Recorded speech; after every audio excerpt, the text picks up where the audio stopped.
Bem-vindos, irmãos, mais a um vídeo da leitura bíblica da Palavra de Deus. Vamos ler aqui a Bíblia 365, achando esse propósito de ler todos os dias.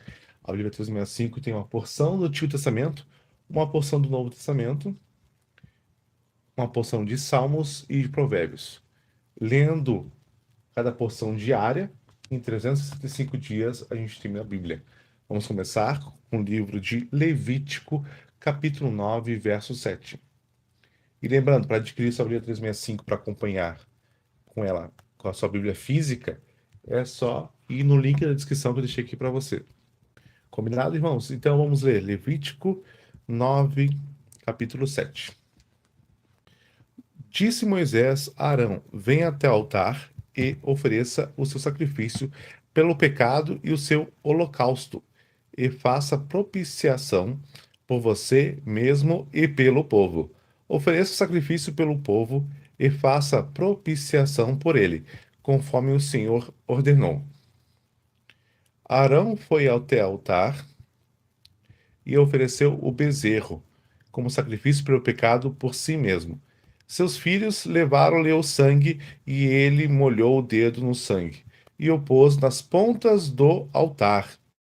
Depois derramou o restante do sangue na base do altar, onde queimou a gordura, os rins e o lóbulo do fígado da oferta pelo pecado, conforme o Senhor tinha ordenado a Moisés.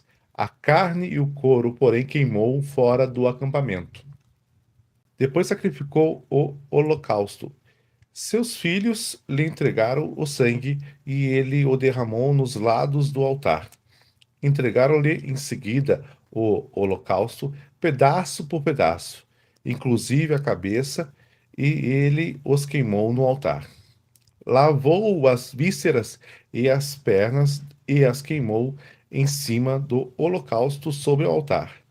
Depois Arão apresentou a oferta pelo povo, pegou o bode para a oferta pelo pecado do povo e ofereceu como sacrifício pelo pecado, como fizera com o primeiro. Apresentou o holocausto e ofereceu-o conforme fora prescrito. Também apresentou a oferta de cereal, pegou um punhado dela e a queimou no altar, além do holocausto da manhã. Matou o boi, o carneiro, como sacrifício de comunhão pelo povo. Seus filhos levaram-lhe o sangue e ele o derramou nos lados do altar. Mas as porções de gordura do boi e do carneiro, a cauda gorda, a gordura que cobre as vísceras, os rins, o lóbulo do fígado, puseram em cima do peito, e Arão queimou essas porções no altar. Em seguida, Arão moveu o peito e a coxa direita do animal perante o Senhor, como gesto ritual de apresentação, conforme Moisés tinha ordenado. Depois Arão ergueu as mãos em direção ao povo e o abençoou. E tendo oferecido o sacrifício pelo pecado, o holocausto e o sacrifício de comunhão, desceu. Assim Moisés e Arão entraram na tenda do encontro. Quando saíram, abençoaram o povo e a glória do Senhor apareceu a todos eles. Saiu fogo da presença do Senhor e consumiu o holocausto e as porções de gordura sobre o altar. E quando todo o povo viu isso, gritou de alegria e prostrou-se com o rosto em terra. Capítulo 10. Nadab e Abiú, filhos de Arão, pegaram cada um o seu incensário, nos quais acenderam fogo, acrescentaram incenso e trouxeram fogo profano perante o Senhor, sem que tivessem sido autorizados. Então saiu fogo da presença do Senhor e os consumiu. Morreram perante o Senhor. Moisés então disse a Arão: foi isto que o Senhor disse: aos que de mim aproximam, santo me mostrarei. À vista de todo o povo, glorificado serei. Arão, porém, ficou em silêncio. Então Moisés chamou Misael e Eusafã, filhos de Uziel, tio de Arão, e ele disse: venham cá, tire os seus primos à frente do santuário e levem-nos para fora do acampamento. Eles foram e os puxaram pelas túnicas. para fora do acampamento, conforme Moisés tinha ordenado. Então Moisés disse a Arão e a seus filhos Eleazar e Itamar: Não andem descabelados, nem rasguem as roupas em sinal de luto, senão vocês morrerão e a ira do Senhor cairá sobre toda a comunidade. Mas os seus parentes e toda a nação de Israel poderão chorar por aqueles que o Senhor destruiu pelo fogo. Não saiam da entrada da tenda do encontro, senão vocês morrerão, porquanto o óleo da unção do Senhor está sobre vocês. E eles fizeram conforme Moisés tinha ordenado. Depois o Senhor disse a Arão: você e seus filhos não devem beber vinho nem outra bebida fermentada antes de entrar na tenda do encontro, senão vocês morrerão. É um decreto perpétuo para as suas gerações. Vocês têm que fazer separação entre o santo e o profano, entre o puro e o impuro. Ensinar aos israelitas todos os decretos que o Senhor lhes deu por meio de Moisés. Então Moisés disse a Arão e aos seus filhos, que ficaram vivos, Eleazar e Itamar: Peguem a oferta de cereal que sobrou das ofertas dedicadas ao Senhor, preparadas no fogo, e tratem de comê-la sem fermento junto ao altar, pois é santíssima. Comam-na em lugar sagrado, porquanto é a porção que lhes cabe por decreto a você e a seus filhos. Das ofertas dedicadas ao Senhor, preparadas no fogo, pois assim me foi ordenado. O peito ritualmente movido e a coxa ofertada, você, seus filhos e suas filhas poderão comer num lugar cerimonialmente puro. Essa porção foi dada a você e a seus filhos como parte das ofertas de comunhão dos israelitas. A coxa ofertada e o peito ritualmente movido devem ser trazidos com as porções de gordura das ofertas preparadas no fogo, para serem movidos perante o Senhor como gesto ritual de apresentação. Essa será a porção por decreto perpétuo para você e seus descendentes, conforme o Senhor tinha ordenado. Quando Moisés procurou por toda parte o bode da oferta pelo pecado e soube que já fora queimado, irou-se contra Eleazar e Itamar, os filhos de Arão, que ficaram vivos, e perguntou: Por que vocês não comeram a carne da oferta pelo pecado no lugar santo? É santíssima. Foi dada para retirar a culpa da comunidade e fazer propiciação por ela perante o Senhor. Como o sangue do animal não foi levado para o dentro do lugar santo, vocês deviam tê-lo comido ali, conforme ordenei. Arão respondeu a Moisés: Hoje eles ofereceram o seu sacrifício pelo pecado e seu holocausto perante o Senhor. Mas, e essas coisas que aconteceram comigo? Será que teria agradado ao Senhor se eu tivesse comido a oferta pelo pecado hoje? Essa explicação foi satisfatória para Moisés. Agora vamos ler o Novo Testamento, livro de Marcos, capítulo 4, verso 26. Ele prosseguiu dizendo: O reino de Deus é semelhante a um homem que lança semente sobre a terra. Noite e dia, estando ele dormindo ou acordado, a semente germina e cresce, embora ele não saiba como. A terra, por si própria, produz o grão, primeiro o talo, depois a espiga, e então o grão cheio na espiga. Logo que o grão fica maduro, o homem lhe passa a foice, porque chegou a colheita. Novamente, ele disse: Com que compararemos o reino de Deus? Que parábola usaremos para descrevê-lo? É como um grão de mostarda, que é, que é a menor semente que se planta na terra. No entanto, uma vez plantado, cresce e se torna uma das maiores plantas, com ramos tão grandes que as aves do céu podem abrigar-se à sua sombra. Com muitas parábolas semelhantes, Jesus lhes anunciava a palavra, tanto quanto podiam receber. Não lhes dizia nada sem usar alguma parábola. Quando, porém, estavam a sós com seus discípulos, explicava-lhes tudo. Naquele dia, ao anoitecer, disse ele a seus discípulos: Vamos para o outro lado. Deixando a multidão, eles o levaram no barco, assim como estava. Outros barcos também o acompanhavam.